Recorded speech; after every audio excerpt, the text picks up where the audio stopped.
রূপালী পর্দার পর এবার ব্যাংকিং জগতে তমা মির্জা। অভিনয়ের পাশাপাশি নতুন পেশায় যুক্ত হয়েছেন জাতীয় চলচ্চিত্র পুরস্কারপ্রাপ্ত এই অভিনেত্রী।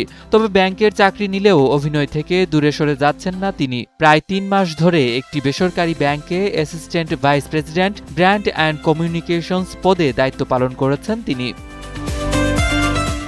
নতুন এই পেশা নিয়ে বেশ উচ্ছ্বসিত তমা। তবে অভিনয় তার কাছে আগের মতোই ভালোবাসার জায়গা, তাই ব্যাংকের দায়িত্বের পাশাপাশি নিয়মিত অভিনয় চালিয়ে যাওয়ার পরিকল্পনাও রয়েছে তার।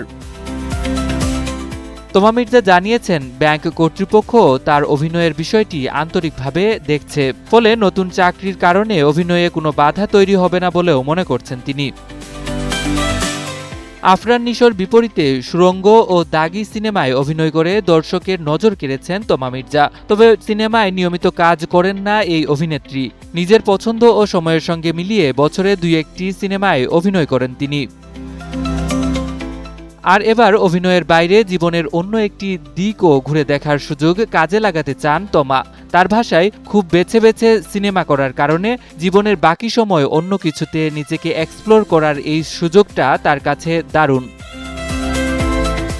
নতুন পেশাকে শুধু চাকরি হিসেবে নয়, জীবনের নতুন অভিজ্ঞতা হিসেবেই দেখছেন তিনি। অভিনয় আর এবার ব্যাংকিং, দুই ভিন্ন জগতের এই যাত্রায় নতুন অভিজ্ঞতা অর্জনের পাশাপাশি নিজের অভিনয় ক্যারিয়ারও চালিয়ে যেতে চান তমা মির্জা।